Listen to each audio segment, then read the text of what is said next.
बिस्मिल्लाहिर्रहमानिर्रहीम अस्सलाम वालेकुम मेरी यूट्यूब फैमिली ਨੂੰ कैसे हैं आप ਤੁਸੀਂ ठीक हो फेसबुक वाले हो ਤੁਸੀਂ ਕਿਦਾਂ ਤੁਸੀਂ ठीक हो। आज वेदर इस कदर प्लेजेंट खूबसूरत। यूरोप का वेदर तो वैसे ही बहुत प्यारा रहता है, बारिशें होती रहती हैं, ठंडा रहता है, कभी धूप निकल आती है, ज़्यादातर बादल होते हैं इन दिनों में। तो मौसम बहुत अच्छा था तो हमने दाल बनाई, लेकिन उससे पहले हम गए मार्केट में। जब वेदर अच्छा होता है तो हमारा बहुत ये दिल होता है कि हम बाहर निकलें, थोड़ा इंजॉय करें बच्चों के साथ। ये सिर्फ आज हम बच्चों की चीज़ें लेने आए, इन्होंने कहा हमें ये थोड़ी सी चीज़ें चाहिए, इन्होंने पिज़्ज़ा बनाना था और कुछ चीज़ें और लेनी थी, तो वो फिर इसलिए उनको लेके फिर हम आगे, हमने कहा चलो इंजॉय भी हो जाएगा और इनकी शॉपिंग भी हो जाएगी। ये पुदीना है, यहाँ पे ये एक छोटे से गमले में ताज़ा ताज़ा पुदीना और धनिया लगा होता है। आप जाके घर में इसी तरह लगा दो, अपने गमले में मिट्टी में, यहाँ से उखाड़ के या इसे ही उस तरह जाके रख दो। और ये इसलिए ऐसे होता है कि जब ये कावा पीते हैं ना, या ये कोई ग्रीन टी पीते हैं या कुछ पीते हैं, ये 2-3 पत्ते डाल के उसमें वो चीज़ डाल लेते हैं फ्रेश ये डाल के, तो फिर इस तरह लोग जो है वो बाई करके लेके जाते हैं। कुछ वेजिटेबल्स हमने ली, बहुत मज़े की और बहुत फ्रेश वेजिटेबल्स यहाँ पे होती हैं। लेकिन जो पाकिस्तान में सब्जियां हैं ना, रोज़ की रोज़ ताज़ा आती हैं आप लोगों के घरों में। आप लोग बहुत खुशकिस्मत हैं, पाकिस्तान बहुत खुशकिस्मत और बहुत ही, मैं कहती हूँ बहुत सारी बातों में पाकिस्तान इतना अच्छा है ना कि हम आपको एक्सप्लेन नहीं कर सकते। वो हम फिर कभी किसी दिन आपको बताएंगे कि यहाँ पे क्या है, पाकिस्तान में कितने बेनिफिट्स, कितनी चीज़ें हैं। लेकिन वहाँ पे बस क्या कहते हैं, माड़ी किस्मत पाकिस्तान दी, साढ़े हुक्मरान इदां दे। तो महंगाई इतनी ज़्यादा हो गई है, तो चलो पाकिस्तान की बातें साथ में ले गए। मैं इमोशनल हो गई हूँ क्योंकि जो परदेसी होते हैं ना, वो अपने वतन के बारे में बहुत ही ज़्यादा इमोशनल होते हैं और अपने वतन से बहुत मोहब्बत करते हैं। तुहानू तो पाकिस्तान की कदर का पता नहीं इन्ना होना लेकिन जो दूर होते हैं ना, उन्हें अपना वतन बहुत याद आता है, उन्हें अपने लोगों की मोहब्बत बहुत याद आती है और अपने वतन से बहुत मोहब्बत होती है। इत्थे तो मैं बदकिस्मती ना वड़ गई भांडियां वाले पोर्शन च तो जब मैं बर्तनों वाले पोर्शन में चली जाऊँ तो ये हो नहीं सकता कि हम कोई चीज़ ना ख़रीदें। वो जो आपने देखे थे ना, क्या कहते हैं वो बॉक्सेस, वो हमने यहाँ से फिर ले लिया। हमने कहा कोई चीज़ फ्रीज़ हो जाती, जैसे कोई सब्ज़ी काट के कर लेंगे। बिस्किट कुछ बच्चों ने लेने थे, वो सॉसेस लेनी थी, वो ली उन्होंने। अपने खाने की चिप्स, ये इस तरह की चीज़ें नहीं। यहाँ पे ना ये रोटी खाई जाती, ये लोग इस तरह की ये रोटी खाते हैं और ब्रेड खाते हैं। हमारे वाली जो रोटी पाकिस्तानी, वो नहीं यहाँ पे खाई जाती। लेकिन ये लोग बहुत लाइक करते हैं पाकिस्तानी फ़ूड को। हम जो है ना, वो पूरी दुनिया में पाकिस्तानी फ़ूड की वजह से बहुत फेमस हैं। तो कुछ इन्होंने नट्स लिए, ये चने लिए, कुछ ये सॉसेस ली, बस इसी तरह ब्रेड ली। ये वाली शॉपिंग करके हम आ गए घर। घर आके क्या बनाया देखते हैं। आज हम बनाएंगे साबुत मसर, ठीक है। हमने इनको भिगो लिया था रात को ही, ठीक है। आधा किलो हमारे पास मसर हैं और ये देखें, ये रात के भिगोए हुए हैं, ये फूल गए हैं और ये कम वक्त में ही बन जाएंगे, कुक हो जाएंगे। अभी हमने जो है इसमें 2 किलो के करीब पानी डाल दिया है। हमें मिक्स से गले हुए मसर चाहिए, इसलिए हमने ज़्यादा पानी डाला है। आप देख लीजिएगा अपने पानी का हिसाब कितना आप लोग डाल सकते हैं। आधा चम्मच जो है वो डालेंगे नमक, 1/4 टेबल स्पून डालेंगे हम कुटी मिर्च और 1/4 टेबल स्पून हम डालेंगे हल्दी। 1/4 टेबल स्पून का मतलब होता है ये खाने का चम्मच है, जिसे हम चावल या कोई चीज़ खाते हैं, वो उसका जो चौथा हिस्सा होता है वो डालना है आपने, ठीक है, उसको कहते हैं। और 1/4 टेबल स्पून ही ये वाली हम डालेंगे पिसी हुई मिर्च, और थोड़ी सी हम डालेंगे कलवंजी, 2 चुटकी के करीब सुन्नत रसूल है, हम हर खाने में डालते हैं। 1/2 टेबल स्पून हम डालेंगे इसमें ज़ीरे का पाउडर, क्योंकि हमने जब तड़का लगाना है तो उसमें भी हमें ये पाउडर चाहिए। ये देखें, ये भर के हमने लहसुन अदरक का पेस्ट डाल देना है। एक प्याज है, ठीक है, इसको काट के डाल देंगे।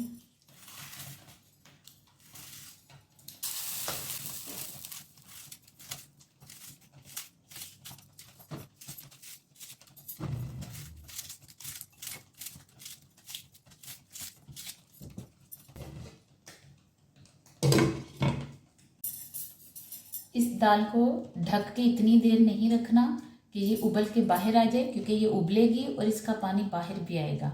आप इसका ढक्कन ना दें तो बेहतर है, लेकिन हम इसके पास ही खड़े हैं जब भी ये बॉयल होने लगेगी तो हम इसका ढक्कन हटा देंगे। आप लोगों ने इस चीज़ का ख्याल जो है वो ज़रूर रखना है, ठीक है।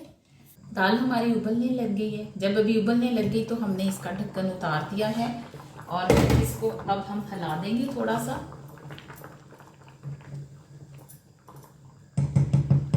अभी ये इसी पानी में पकती रहेगी। अब इसके ऊपर हम इस तरह करके ना एक स्पून रख देंगे ताकि दाल जब बॉईल हो तो उसका पानी बाहर को ना आए। आप जब दूध भी बॉईल करते हैं तो इसी तरह एक स्पून सेंटर में रख दिया करें, दूध बॉईल होगा लेकिन बाहर नहीं गिरेगा। इस ट्रिक को भी आप लाजमी तौर पर यूज़ कीजिएगा, ठीक है। थोड़ी देर के बाद हम इसके ऊपर फिर लिड दे देंगे, थोड़ी सी इसकी फ्लेम को मीडियम कर देंगे, मीडियम टू लो कर देंगे, फिर उसमें ये जो है वो पकती जाएगी, ठीक है। अब लेकिन आप लोग अपने हिसाब से देखा करें कि आप दाल पकाना आपको कैसे अच्छा लगता है। अगर इन्हीं स्टेप्स को फॉलो करना है तो ये बहुत अच्छी बात है, इन्हीं को फॉलो करें। इतने स्पाइस डालें, इतना पानी डालें, लेकिन देखें कोई मिर्चें जो होती हैं वो तेज़ होती हैं, कोई हल्की होती है, कोई नमक तेज़ होता है, कोई हल्का होता है, कभी कोई पानी इस तरह का होता है कि उसमें चीज़ जल्दी गल जाती है, और कभी कोई चीज़ इस तरह की होती है कि वो जल्दी गल जाती है थोड़े पानी में ना। तो ये आप लोग देख लिया करें, कम या ज़्यादा चीज़ को कर लिया करें। हम जो आप लोगों को बताते हैं ना कुकिंग या बताते हैं करनी, वो हमारा अपना पानी का, आग का, मसालों का हिसाब होता है, लेकिन हमने डालने तो उतने उतने ही होते हैं, लेकिन थोड़ी बहुत जो है वो कमी बेशी आप लोगों के पास हो सकती है, क्योंकि आपके स्पाइसेस और पानी और ये हिसाब किताब जो है वो डिफरेंट हो सकता है, ठीक है। इसमें कोई ऐसी परेशानी वाली बात नहीं है कि आप लोगों को जी परफेक्ट नमक ही नहीं पूरा आया, उन्होंने तो इतना बताया था, फिर कोई नमक हमने आपको बताया कोई तेज कोई हल्का, तो ये इश्यू हो सकता है, ठीक है। अभी दाल जो है वो उसका पानी थोड़ा सा ड्राई हो गया है। अब हम इसको लिड दे के इस तरह जो है वो पकाएंगे।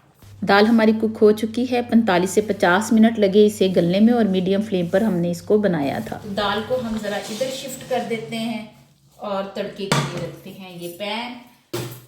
दाल बनाते वक्त ना छींटे बहुत पड़ते हैं दीवारों पे और इधर उधर, तो हम साथ साथ साफ करते रहते हैं। इसमें अब हम डालेंगे घी, हमें जितना भी घी चाहिए एज यू लाइक। दाल में थोड़ा घी भी डाल लेना तो आपकी दाल बहुत अच्छी बन जाती है।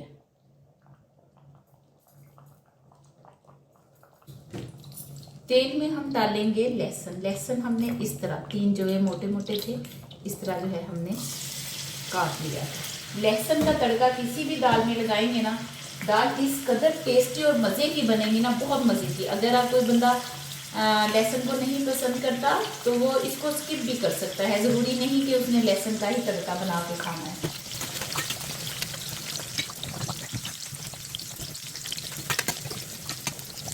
वन टीस्पून भर के ज़ीरा, 1 टीस्पून ही इसके अंदर डालेंगे साबुत खुश्क धनिया, बहुत अच्छा फ्लेवर लेके आता है।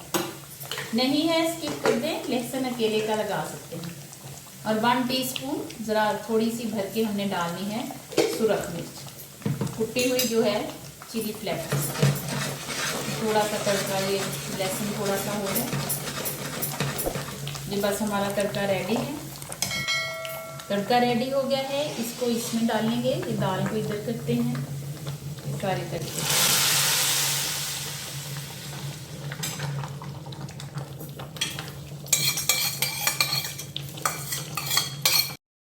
अब इसमें हमने 1/2 टेबल स्पून गरम मसाला और 1/4 टीस्पून काली मिर्च दोनों को मिला के इसमें डाल दिया है। बहुत अच्छा फ्लेवर इससे आएगा दाल में।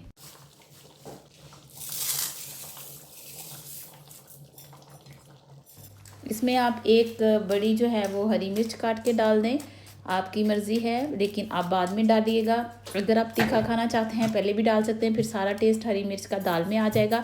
लेकिन इस तरह ऊपर से डालने में बहुत ज़्यादा टेस्ट दाल में नहीं आएगा, लेकिन हरी मिर्च बहुत फिर मज़े की लगती है। ये हमने साबुत मसर बनाए हैं। साबुत मसर उबले हुए चावलों के साथ इस कदर मज़ेदार लगते हैं ना, आपने अभी तक अगर नहीं खाए तो आप ज़रूर चावलों के साथ इसे बना के खाइएगा। रोटी साथ भी खा सकते हैं। Thanks for watching.